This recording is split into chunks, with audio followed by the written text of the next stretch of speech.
giteje mu madini yuko turi guharanira indamuzinda zacu kuruta guharanira inyungu z'uwadutumye muri iyi si yose aje kwanduza abana bo mu rugo. Reka nkubwire duhere mu myambarire n'imigaragarire. uretse naga abantu tugiye kurimbuzwa n'itegeko ry'Imana, tugiye kurimbuzwa n'amategeko y'idini.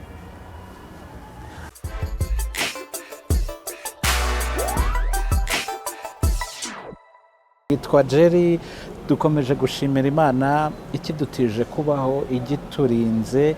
Nawe aho uri ushime Imana, nimba bitaragenze neza uvuga uti ubutaha bizagenda neza, kuko haba hakiri amahirwe yuko igiti iyo gitemwe kirongera kigashibuka. Bobo cyane yego, umeze neza. Kubaho nicyo gishoro, kubaho nicyo gishoro, ubuzima nibwo bwa mbere, kandi kubaho ni Yesu. iyo udafite Yesu se uburiho, uburiho utariho. ibi ni ubusoye mu cyanditswe kiri mu byahishuwe. Je mwihanganira rimwe nza nk'uganira undi nkaza nk'umubwiriza butumwa bwiza. Haleluya, amen. Mu byahishuwe ibice bibiri hari icyaje bivuga ngo ufite izina ry'ukuriho. Haleluya. Ari kuri intumbi, umuntu udafite Yesu muri we apfuye ahagaze. Nicyo bitagupfa uhagaze. Ufite uwo mwana ni ufite ubugingo, nawe udafite uwo mwana nta bugingo. Rero abantu bayavuga ngo ubugingo bakumva abarokore ni nkaho turi abasazi. Ubugingo buriho kandi n'ijuru ririho. Ko ni nabyo turi abasazi. Yego. Ako kisekeje se twasaze neza. Twasaze neza. Ntabwo dusa. Mbifurije kuzasara. Ibyo bisazi turabibifurije. Ni ukuri iyo usaze ugasarira muri Yesu, nimundeke ndirimbe nahuye na Mesiya, kandi guhura n'uwo Mesiya si bisanzwe. Uwahuye nawe ahinduka musha, hahandi narinuye narahimutse ubundi musha. Mise numvaho Noheli yakuye inspiration ya kakaririmbo. Kakavura se Kavura uyu no umugisha. Umugisha pe. Wabaye mwinshi so no mugisha. Kavura numva gatangiye kugwira. Inspiration ya Noheli numvise ahantu yavuye. Noheli uheze? Noheli prophet. Yari niwe wayirimbye se ndi? Oya, hafite indi imeze ibintu nk'ibyo byo kwimuka aho yaratu. Aho narinuye nagariho. Yavuye Nyamasheke azi Kigali. Yesu yaranyimuye ntagariyo nyituye. Yaramwimuyera, yamwimuye ariko nyine Yesu yaramwemereye ava Nyamasheke azi Kigali. N'uwo gushimirwa. Nibyo yavugaga. Ntabwo yabura gushima Yesu. Azana tararyoshye, yabyibushye, yamenye kwambara ikote. Ego ko baba. Nagize ngo ni mu gakiza yavugaga. Agakiza. Agakiza. Nese nako yahozemo. Ubwo yaba yiswe profete. Yes, Bobo. Profete Noheli uremewe. Ko gatwenge niko mbona bari kwibaza impamvu yako. Yes, Bobo. Mu nsengero zitandukanye habamo doctrine zitandukanye. Yego. Bamwe bemerewe ibi, abandi ntibabyemerewe. Ibyo ni uburenganzira bw'abanyatorero. Niho buri muntu wese agera amahitamo yaho ajya gusengera. Hari abemera amajipo maremare, hari abemera magufi, ariko twagiye tubona n'insengero z'abasirimu, bamwe bakatubwira ko bari civilize mu mutwe, bafite amadredi, bapfumuye amatwi, bafite amatatuwaje. That's okay. Amateka ni amateka. Kuba wagira tatuwaje ushobora kugira bitewe n'amateka wanyuzemo ukaza kwakira Yesu. Ndumva ibyo nta cyaha kirimo. Nkurikije akavideo ejo bundi nabonye Gitwaza ari kubwira abantu. Uyu mubyeyi munzanyo ndamuvugaho iki? Oya, ntago tugiye kumuvugaho na. Okay. Aravuga ati ku gatuti k'iwacu ntihazongere kugaragara umukobwa wambaye udupantaro yahinnye amabuno adedera, amajipo magufi hoya, n'amadredi hoya. Kandi aba bantu bacurangira mu nsengero bagiye bavugwaho kudakizwa, baza ari nk'akazi. Nimba utararengaho none nabo bahagaritswe ntabwo bemerewe gucuranga kugira umurimo wo ku gatuti bakora. Nimba hari umudayimoni ukomeye abapasiteri n'abayobozi b'amadini bakwiriye kwicara bagasengera, dayimoni ntipfira zengera, ni umudayimoni utera abaririmbyi n'abacuranzi witwa ubwibone. Abacuranzi ni ku yindi revo. Abacuranzi usanga mu gihe cy'ijambo bose wamubona kumva ijambo ry'Imana reka ajya hanze kuri mubona agira gutya ngo pya birangiye basoje ahita asohoka, usanga bicaye hanze agasanga hasohokanye n'agakobwa bihugitse inyuma. bibaho cyane. Nabonye muri veye ahantu runaka umucuranzi ukomeye ntavuga arasohotse asohokanye bagiye inyuma sari kwiryanira utunwa. Tugaruke kuri iyi mico aho bavuze bati bagiye kubigira akazi. Ese ntibishoboka ko yaza ari akazi kandi ari mu rusengero bakamuhemba ibyo byabo byo gukurikiza amategeko n'amabwiriza bitamureba? Birashoboka kandi birakwiriye mu rusengero? Uzi ikibazo cyabayemo, ntabwo ikibazo ari abacuranzi, ikibazo ninde? Ikibazo ni abashumba. Iryo torero rifite abasore, rifite inkumi, rifite urubyiruko, bakarengaho bakajya kuzana umucuranzi wo hanze. Kanyine nkubwira ukuntu ikibazo ari bo. Tekereza kuba ufite umwana ntumutoze koza isahani, kurindira kuzana umukozi. Yego. Uburera nabi. Nta n'umubyeyi wabishyigikira. Wa mwana wakamutoje kuyoza na wa mukozi akaza ari umwunganira atari uje kumwica burundu mu mutwe. Waye ubutekereza ko uwo mwana wawe ejo agiye kubaka urugo. Yego. Nutamutraininga neza ngo iby'urugo bimenye, ubu rero azajyana muri rwa rugo. Si ikibazo cy'umwana, ikibazo cy'umubyeyi. Reka ngaruka rero mu nsengero. Yego. Worship team korali ifite urubyiruko barenga 20 cyangwa barenga. Gute utashaka ubwo wa muntu wo hanze ngaza atoze babahungu bawe n'ababana bawe? Ndashimira, ndavuga mu itorero nabayemo nze, ndashimira zone tempo ya Muhanga.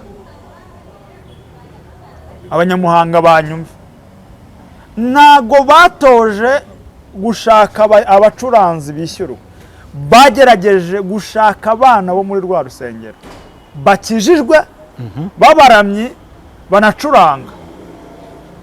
Unyumve mu mazani tempo yose niyo zani tempo nzi mvuze. Ndashimira zani tempo ya Ntarama Bugesera nabo niko bimeze.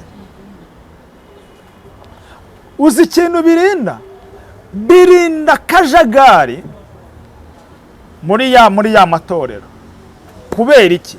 Kubera ko n'abana bo mu rugo bari gukorera urugo. Nta n'intambara zibamo hagati n'abahembwa. Yego. N'ababahemba. Waye n'abana bari gukorera urugo. Ariko surambwira ngo uhamagaye umucuranzi kubw'akazi. Azanye imico ye, azanye bya madayimoni ye yose, aje kwanduza abana bo mu rugo. Reka nkubwire. Duhere mu myambarire n'imigaragarire. Buretse yewe menye ubwenge, nabonye korali imwe yicara igacuranga bataririmbye, mbona wari umugaye arahaguruka. Waye bari bagifite umwimerere w'umwuka wera. Ako this now ni business. Ndajya gushaka umuramyi uzwi cyane. Yego. Kugira ngo nkururire abantu abamfashe. Nima mfite Israel mbonye mu rusengero, byanze bikunze urusengero ruzuzura. Nima mfite Aline Gahongayire, abakunzi bari na Gahongayire bazuzura. Ntago nzanye uwo muramyi kubwo kuzamura ubwami bw'Imana, no, ahubwo nzanye uwo muramyi kugira ngo nkurure public, nkurure abantu, intego ihari, amaturo yiyongere, icya kabiri ibikorwa byanjye byihute turi mu rwego rwo kuzamura cyane iterambere ry'umubiri kurusha kuzamura iterambere ry'umwuka. Aho niho amatorero n'amadini agwiriye, ni nacyo gisebo, ni nazo ntambara turi kurwana, ariko ari twe tuziteje. Njyewe ndashakisha buryo ki nza n'umuntu memba uzi gukora ibintu bituma nkurura abantu, bidatuma nkurura umwuka wera w'Imana mu bantu. Aho no bipfiriye ni business, ni inyungu y'ibifatira n'ubundi no kuririmbira Imana kuyiramya ni inyungu. Jari ngwino uncurangire, okay, kaduspose katuvuye gutya. Igisirimba nzungu yacuranze ahantu twumvishe ngo pianiste nzungu kuri afishe, turiruka cyane rwose. Pianiste musabwa tuvuye kare dusigaranye yego mu Rwanda, pianiste Aimable tumukimana kuri afishe tuzitabira. Aho tubanya afishe ya Israel Mbonyi turiruka, ariko sinzanye Israel Mbonyi kugira ngo afashe guhembura abantu, muzanye purpose yo gukubitisha sare ngo yuzure ibyo mbashakamo mbibone. Rwari urugero, ni urugero. Kandi la majorité tubwizanye ukuri niko amadini ari gukora. Jeri reka nkubwize ukuri, ntago abantu tugiye kurimbuzwa n'itegeko ry'Imana, tugiye kurimbuzwa n'amategeko y'idini. Ntago abantu tugiye kurimbuzwa n'ibyaha, no, dufite Kristo wabipfiriye. Uhora utakamba Aba Data. Uzi impamvu isi itararangira?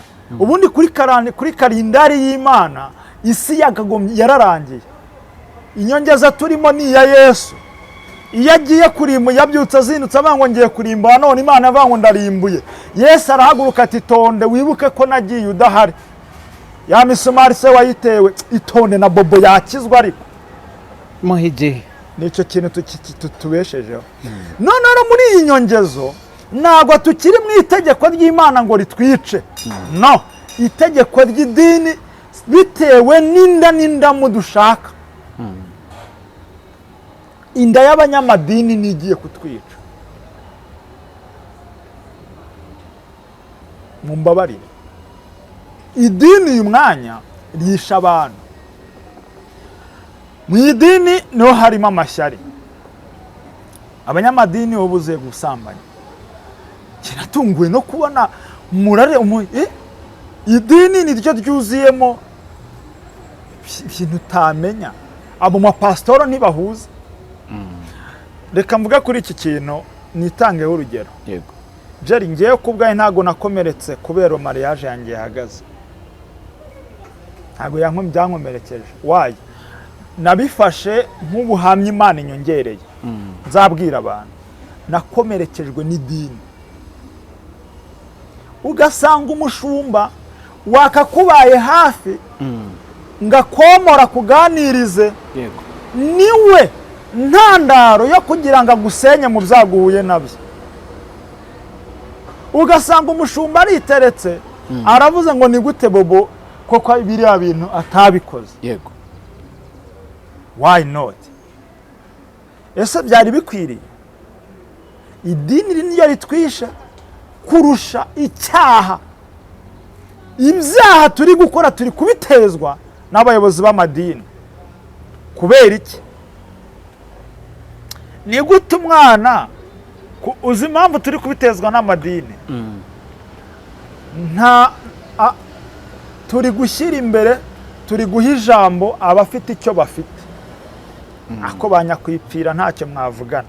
Urahamagara umushumba, mushumba ndakomerewe ndagushaka, ukamuhamagara ntumwitabe.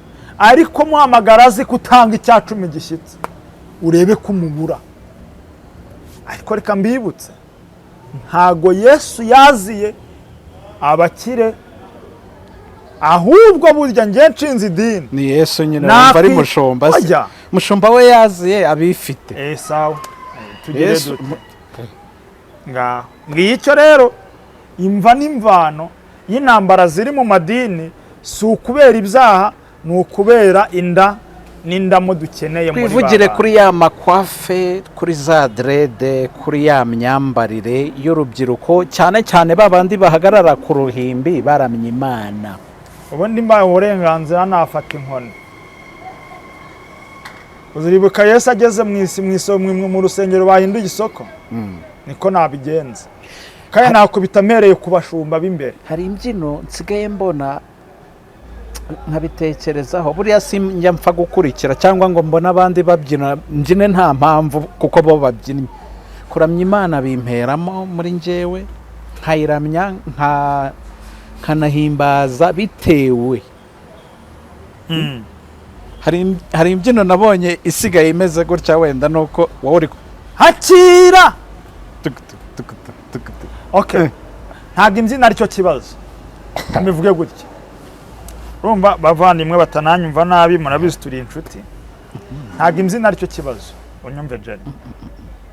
Nshobora no kugira gutya nkatera akaguru gusa, ariko intego gatumye nyitera. Why? Ni umwuka w'Imana ubinkoresheje cyangwa nukugira ngo imbyino ni ikibazo. Imbyino ni ikibazo. Ntabwo imbyino ngiye nyifata nk'ikibazo. Imbyino yo mu nzu y'Imana n'imbyino zo mu kabari ni ibintu bibiri bitandukanye. Oya, twese tuba turi muri swing, muri vibe. Twese reka mabwiza ukuri. Yaba umwuka we, yaba umuntu wayobewe n'umwuka w'Imana, yaba n'umuntu uyobewe n'icupa. Burya twese tuba twasinze, ahubwo tusinda ibitandukanye. Nshobora gufatwa n'umwuka w'Imana nkanacurika umutwe nkagarama, si ikibazo. Nshobora no kuba nasinze nkacurika umutwe, si ikibazo. Imbyino si ikibazo, ahubwo imbyino tubyina intego ni iyi.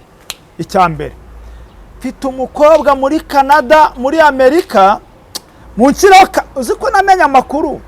Bari abajama bagurira abakameramani ati ujye nshyiraho cyane, untungeho, unkurikiraho ndi bujye hose, unkurikiraho ndi hose, unshakisha ujye unshishaho nka kangahe mbe mu mataya wankirishye.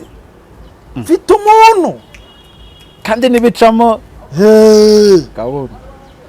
Urumva intego ntago ari ukugira ngo itorero rihembuke, ni ukugira ngo umuntu ahembura undi. Ayanjye bikomeje kugora. Yego, ngero ntabwo mboneka ikibazo ari imbyino, ahubwo ikibazo ni igitumye ubyina, kandi igitumye ubyina nacyo giteza impagarara. Ayino nimba ari umuntu ndi gukorera nyine kugira ngo ndebe, byanze bikunze ndashyiramo ubwibone bwinshi kugira ngo nshimishe irari rye bitewe n'uburyo nziranye nawe. Yego, ariko nimba ari umwuka w'Imana unyoboye, nta nubwo twakwiye kubitirika ari umwuka w'Imana, ari wo akatwemerera ngo uriya muntu abyiniye Imana pe. Jari reka si ukwirarira, barahari. Njyewe nigeze gusirimba gusa, gusirimba ndanabikunda ngo ndi gusirimba cyane. Umupapa pana umugabo madamu zizogera amarangamutima, dusohotse nyuma ngo wahimbaje Imana uko nakurebaga nakiraga. Seriously, kandi umuntu ukomeye, umuramye ukomeye muri iki gihugu, afite ministeri ikomeye. Uko arama ngo iyo uri gusirimba, iyo uri kuhimbaza, mba numva ndimo ndakira. Byonyine sinamuvugishije. Why? Sinabikoze kugira ngo nereke nuze, nge nabikoze byari bikurimo kubera ko numva nkwiriye guhimbaza Imana. Why?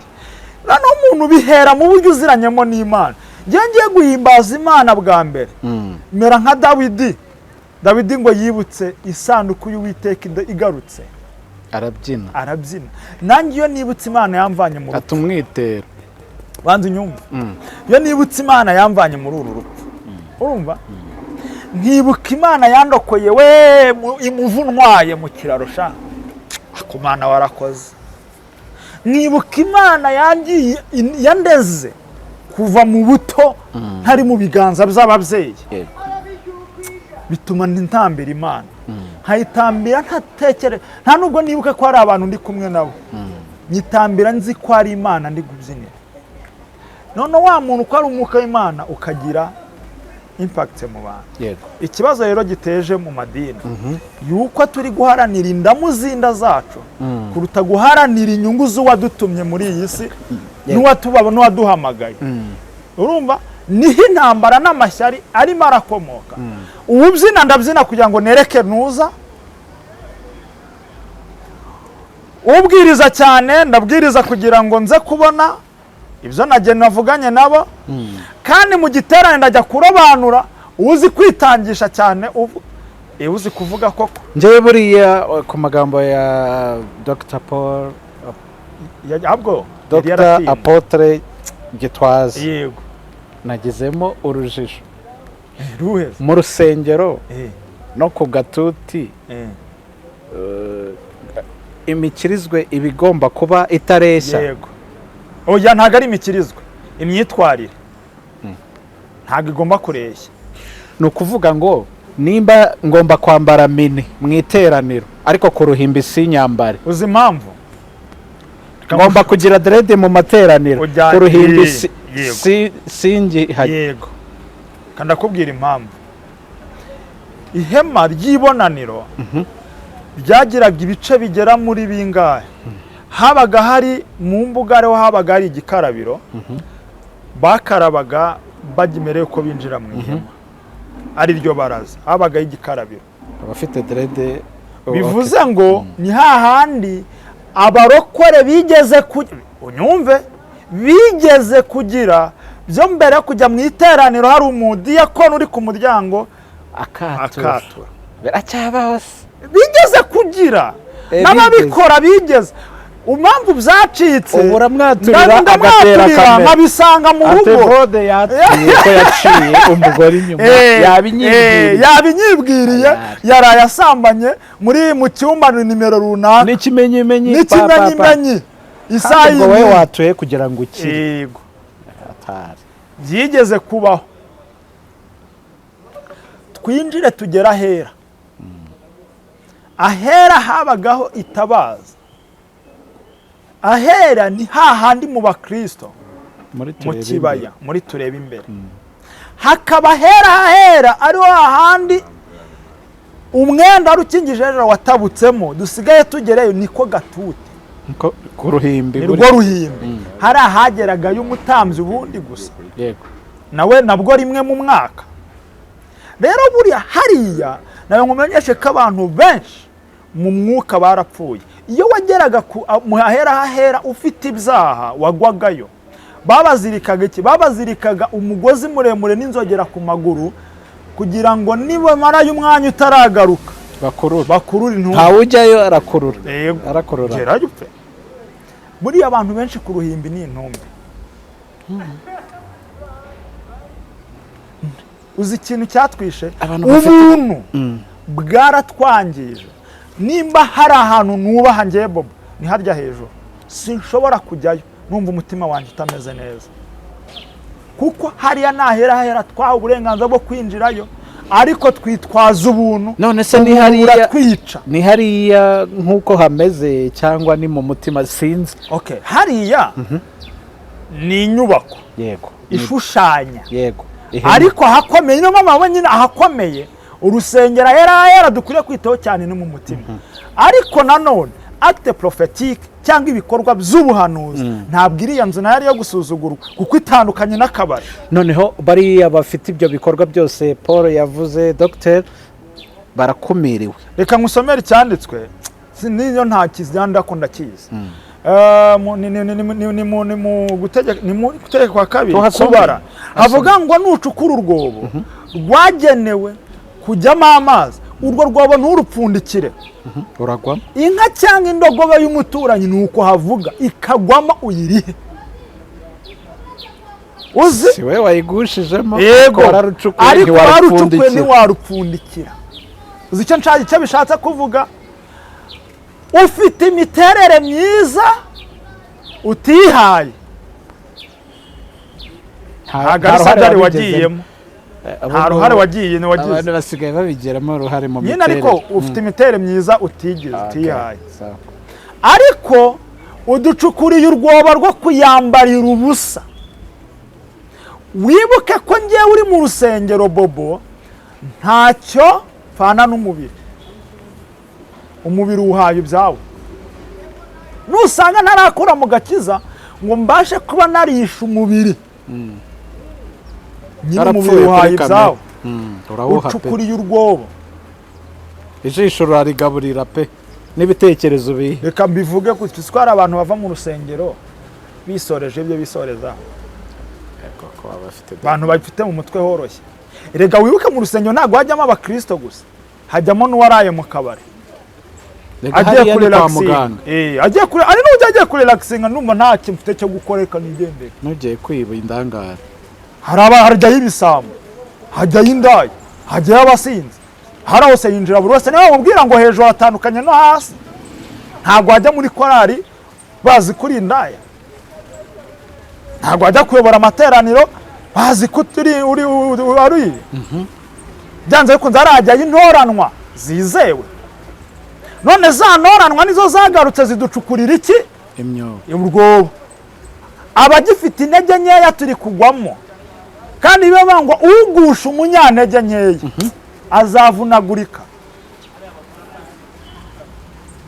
Apotre Gitwaza, nimba ibyo bavuze abashuma basigaye bazabyubahiriza, Imana iguha umugisha.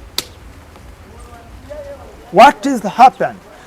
Umusore yapfumuye, uzi icyo byasobanuraga? Imbata. Nawe yarabisobanura. Urabona ziriya nka, urani inka za mbe hambere baziteraga amaherena. Oya n'ubu zirazamba ntabwo mbizi ko nazo ntago meruka kuzibona, yo nayifite nyine nazo mfite, ntabwo nyemerewe kuyibona. Baziteraga amaherena, ibyapa, ibirango. None ni gute nashwanyaguje imyenda ngo ngiye imbere? Harano naho icyubahiro, saho kuvogera.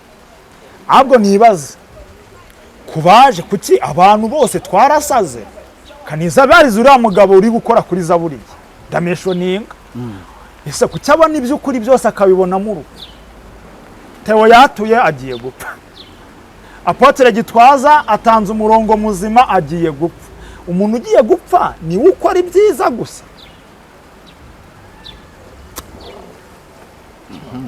Ese icya kabiri mbaza abarokore barozwe ryari? Kuki babona iterambere cyangwa akabona ibyiza kumva ko ari umwari ari iby'ikuzimu? Ikuzimu afite imbaraga kurusisha imbaraga z'ijuru.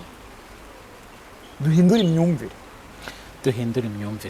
Apotre Gitwaza ibyo yavuze nibyo byewe ubwanjye byari bigezaho numva umujinya unyishe. Nabikozeho ibiganiro byinshi cyane kwihumure, vuga ngo ni gute umuririmbyi yakwambara nk'umukobwa utegera Rasta aho ari yinemera muri koridoro. Tuzabatandukanyiriza he? Ni gute umuramyi w'umuhungu yambaye nk'ugiye kuririmba mu bisoto? Hariya bamvu babyambara bafite bashaka gukurura amarangamuti clientele. Mu rusengero clientele mukurura ni y'umwuka wera, n'ubwiza bwa mwuka wera, ubwiza bw'Imana. Impamvu iki imbaraga z'Imana zitakiba mu nsengero kandeke kurenganya aba bana ni ikibazo cy'ababyeyi babarera. Waye bakora ibyo bashaka, ngicyo nikenereye nitura. Bivuze ngo nibagendereye gukiza abantu, bagendereye kuramura inda zabo. Bayobozi b'amadini n'amatorero mugabanye inda, umwuka wera azagaruka. Reka dusohoreza aho. Ndagushimiye Bobo cyane. Sawa.